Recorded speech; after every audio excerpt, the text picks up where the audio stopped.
Hello students, BSc part third organic chemistry में amino acid synthesis पढ़ रहे थे। उसके कुछ मेथड्स हैं, जैसे Perkin synthesis, Gabriel phthalimide synthesis, malonic ester से synthesis, Strecker synthesis, Smith synthesis और कर्टियस सिंथेसिस हैं, वो हम कर चुके। आज कुछ और रिएक्शंस हैं वो हम करेंगे। तो सबसे पहला है हॉफमान डिग्रेडेशन। अब जो हॉफमान डिग्रेडेशन है उसमें क्या करेंगे, अमीनो एसिड के सिंथेसिस के लिए अल्फ़ा अमीडो एस्टर, ठीक है, ये एस्टर है RCH2COC2H5। तो इस एस्टर के अल्फ़ा पोजीशन पे कौन सा ग्रुप आ गया यहाँ पे, अमीडो। तो अल्फ़ा अमीडो एस्टर, उसकी हॉफमान रिएक्शन, हॉफमान जो ब्रोमेमाइड रिएक्शन होती है अमाइड्स की, जैसे अमाइड्स हैं RCONH2, अमाइड की रिएक्शन ब्रोमीन और KOH के साथ में करवाते हैं तो किसका फॉर्मेशन होता है, अमीन का सिंथेसिस होता है, ठीक है। तो उसी तरीके से इसमें भी हॉफमान सिंथेसिस करेंगे तो CONH2 ग्रुप है, ये किस में कन्वर्ट हो जाएगा, यहाँ पे NH2 में कन्वर्ट हो जाएगा, ठीक है। NH2 में कन्वर्ट हो गया। अब क्या किया हमने, इसका हाइड्रोलिसिस किया। इसका हाइड्रोलिसिस किया तो जो एस्टर है वो किस में कन्वर्ट हो जाएगा, एसिडिक हाइड्रोलिसिस पे एसिड में कन्वर्ट हो जाएगा। तो अल्फा अमीडो एस्टर जब लेंगे तो हमारे पास में अमीनो अम्ल है, वो भी कौन सा मिलेगा यहाँ पे, अल्फा अमीनो अम्ल। अब इस रिएक्शन को डिग्रेडेशन क्यों बोल रहे हैं, क्योंकि यहाँ पे नंबर ऑफ कार्बन है वो क्या हो रहा है, प्रोडक्ट में डिक्रीज हो रहा है, ठीक है। तो हॉफमान डिग्रेडेशन रिएक्शन किसके साथ में हो रही है, यहाँ पे अल्फा अमीडो एस्टर, उसका हॉफमान ब्रोमेमाइड रिएक्शन करवाई तो अमीडो ग्रुप है ये किस में चेंज हो जाएगा, अमीन में। फिर हाइड्रोलिसिस किया तो जो एस्टर ग्रुप है वो किस में चेंज हो जाएगा, एसिड में। तो हमारे फाइनली प्रोडक्ट क्या मिला, यहाँ पे अल्फा अमीनो एसिड का सिंथेसिस हो गया, ठीक है। अब देखो नेक्स्ट रिएक्शन है दाराब्स्की सिंथेसिस। दाराब्स्की सिंथेसिस है, उसमें एल्डिहाइड और साइनो एसिटिक एस्टर की रिएक्शन करवाएंगे, ठीक है। ये एल्डिहाइड है और ये क्या आ गया यहाँ पे, साइनो एसिटिक एस्टर। अब ये जो प्रोडक्ट मिला उसमें सी, अब यहाँ देखो H2O है वो निकल जाएगा तो CH डबल बॉन्ड C आएगा। फिर इसका निकल हाइड्रोजन से क्या किया अपन ने, रिडक्शन किया। रिडक्शन करने से क्या हुआ, डबल बॉन्ड है वो किस में चेंज हो जाएगा, वापस से सिंगल बॉन्ड में चेंज हो गया यहाँ पे।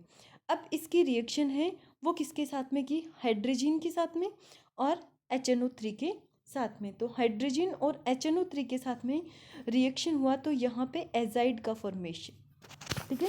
ये हमने पीछे भी एक रिएक्शन में पढ़ा था, ये कौन सी रिएक्शन थी, कर्टियस रिएक्शन, जिसमें एजाइड का फॉर्मेशन हो रहा था। फिर इसकी वापस से इथेनॉल और HCl के साथ में जब रिएक्शन करते हैं, सबसे पहले जब इसकी इथेनॉल के साथ में रिएक्शन करते हैं तो ये जो एजाइड है वो किस में कन्वर्ट हो जाएगा, NHCOOC2H5 में चेंज हो जाएगा, ठीक है। COONHCOOC2H5 में चेंज हो गया।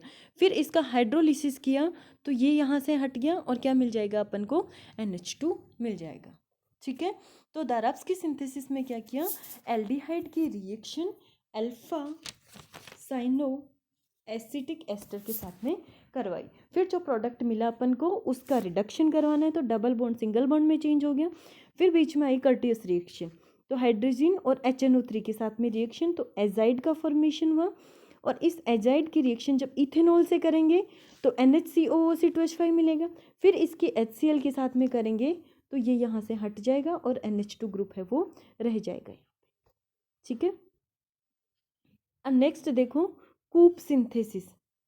कूप सिंथेसिस बहुत ही सिंपल मेथड है अल्फा कीटो एसिड्स के साथ में, क्योंकि ये एसिडिक ग्रुप है और इसके अल्फा पोजीशन पे कीटो ग्रुप है। इसकी रिएक्शन किसके साथ में करवाई हमने, अमोनिया के साथ में करवाई, ठीक है। अमोनिया के साथ में करवाई, H2O निकल जाएगा और यहाँ पे इमिनो एसिड मिलेगा अपन, C डबल बॉन्ड NH आ गया। अब इसका क्या किया, मेटेलिक हाइड्रोजनेशन, हाइड्रोजनेशन किया तो ये डबल बॉन्ड है वो किस में चेंज हो जाएगा, सिंगल बॉन्ड में। तो ये इमिनो अम्ल है वो किस में चेंज हो जाएगा, अमीनो अम्लों में परिवर्तित हो जाएगा। नेक्स्ट देखो अर्लेनमेयर एज़लेक्टोन सिंथेसिस इंपॉर्टेंट है, काफ़ी बार एग्जाम्स में पूछा जाता है। अब इसमें देखो क्या किया यहाँ पे, इसमें रिएक्शन किसके साथ में करवाई, पैरा हाइड्रोक्सी बेंजेल्डिहाइड के साथ, ठीक है। पैरा हाइड्रोक्सी बेंजेल्डिहाइड की रिएक्शन बेंजोइल ग्लाइसिन के साथ में, या फिर इसका दूसरा नाम है हिप्यूरिक एसिड, हिप्यूरिक एसिड के साथ में करवाई। किसके प्रेजेंस में ये रिएक्शन करवानी है, एसिटिक एनहाइड्राइड और सोडियम एसीटेट के साथ। तब देखो यहाँ पे क्या हुआ, यहाँ से H2O का मॉलिक्यूल है वो बाहर निकल गया, तो इन दोनों के बीच में डबल बॉन्ड। अब यहाँ से कार्बन और ऑक्सीजन में क्या हुआ, बॉन्ड के इलेक्ट्रॉन ऑक्सीजन की तरफ चले गए, कार्बन पे प्लस चार्ज, तो ये कार्बोक्सिलिक का ऑक्सीजन है वो कार्बन के साथ में बॉन्ड बना लेगा, और यहाँ पे ये इलेक्ट्रॉन है वो नाइट्रोजन के साथ में डबल बॉन्ड बना लेंगे, तो ये साइक्लिक स्ट्रक्चर हमारे यहाँ पे बनेगी। अब इसका बेसिक मीडियम में हाइड्रोलिसिस करेंगे तो बेस के साथ में ये साइक्लिक स्ट्रक्चर है वो टूट जाएगी, ये यहाँ पे ये बॉन्ड यहाँ से टूटेगा, यहाँ से टूट जाएगा, ये COOH में चेंज हो जाएगा, और ये नीचे वाला NHCOC6H5 में चेंज होगा, ठीक है। अब इसका रिडक्शन करवाया सोडियम अमलगम के साथ में, तो सोडियम अमलगम की प्रेजेंस में केवल डबल बॉन्ड है उसका ही रिडक्शन होगा, दूसरे जो ग्रुप्स हैं उनका रिडक्शन नहीं होगा, तो ये डबल बॉन्ड है वो सिंगल बॉन्ड में यहाँ पे चेंज हो गया। अब इसका क्या किया, हाइड्रोलिसिस किया, तो इसका हाइड्रोलिसिस करने पे क्या हुआ,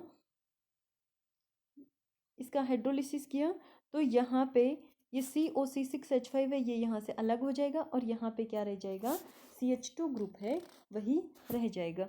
तो इस तरीके से इस मेथड से किसका सिंथेसिस किया अपन ने, टायरोसिन का, जो एक एरोमेटिक अमीनो एसिड है जिसमें बेंजीन रिंग है वो प्रेजेंट, अल्फा हाइड्रोक्सी बेंजेल्डिहाइड की रिएक्शन बेंजोइल ग्लाइसिन के साथ में, ठीक है। जो साइक्लिक स्ट्रक्चर बन रही है उसको बोलते हैं एज़लेक्टोन, ठीक है। और इस रिएक्शन में अल्फा अमीनो नेक्स्ट देखो हाइडेंटाइन मेथड, हाइडेंटाइन मेथड में इंडोल 3 एल्डिहाइड, ठीक है। ये क्या है अपना इंडोल 3 एल्डिहाइड, इंडोल की थर्ड पोजीशन पे CH2 ग्रुप है, इसकी रिएक्शन हाइडेंटाइन के साथ में करवानी है, किसकी प्रेजेंस में, एनहाइड्राइड की प्रेजेंस में, तो यहाँ पे CH2 और O निकल जाएंगे और इन दोनों के बीच में डबल बॉन्ड का फॉर्मेशन यहाँ पे हो गया, ठीक है। अब इसकी रिएक्शन सोडियम अमलगम से करेंगे तो ये डबल बॉन्ड है वो किस में रिड्यूस हो जाएगा, सिंगल बॉन्ड में, तो इस कंपाउंड से हम एलेनिन और जो टायरोसिन अमीनो एसिड्स हैं उनका सिंथेसिस कर सकते हैं।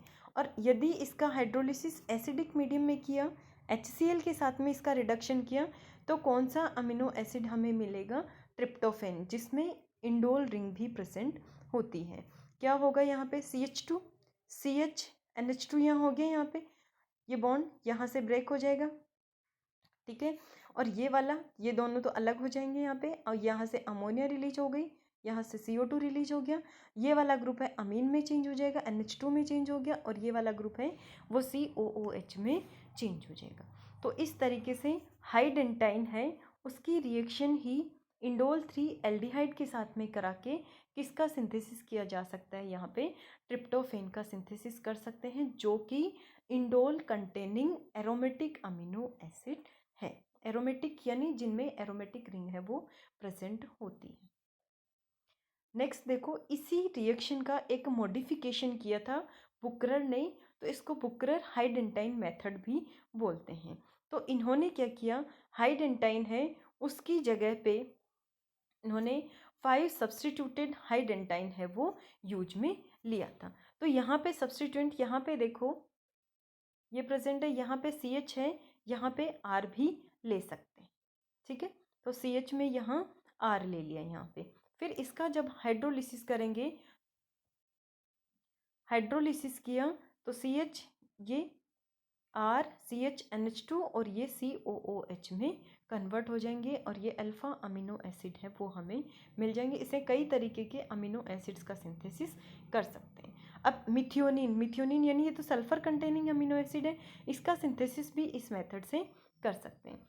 सबसे पहले क्या किया, जो एक्रोलीन है या एक्रिल्डिहाइड है उसकी रिएक्शन मीथेन थायोल के साथ में करवाया पिरिडीन की प्रेजेंस में, ठीक है, पिरिडीन की प्रेजेंस में कराया तो ये इसके साथ में इधर अटैच हो जाएगा। तो CH3S CH2 CH2 CHO मिला। अब इसकी रिएक्शन सोडियम साइनाइड के साथ में और किसकी प्रेजेंस में करवानी है, अमोनियम कार्बोनेट की प्रेजेंस में। यही इसमें क्या बनेगा, सब्स्टिट्यूटेड हाइडेंटाइन का फॉर्मेशन होगा। अब इस सब्स्टिट्यूटेड हाइडेंटाइन का हाइड्रोलिसिस जब करेंगे तब कौन से अमीनो एसिड का सिंथेसिस होगा, यहाँ पे मिथियोनिन का सिंथेसिस होगा। तो इस तरीके से अमीनो एसिड्स के सिंथेसिस के काफ़ी मेथड्स हैं, ये आपको अच्छे से याद करने हैं। एग्जाम में नेम से पूछा जाता है कि अमीनो एसिड के सिंथेसिस का ये मेथड है वो दीजिए। Okay, thank you.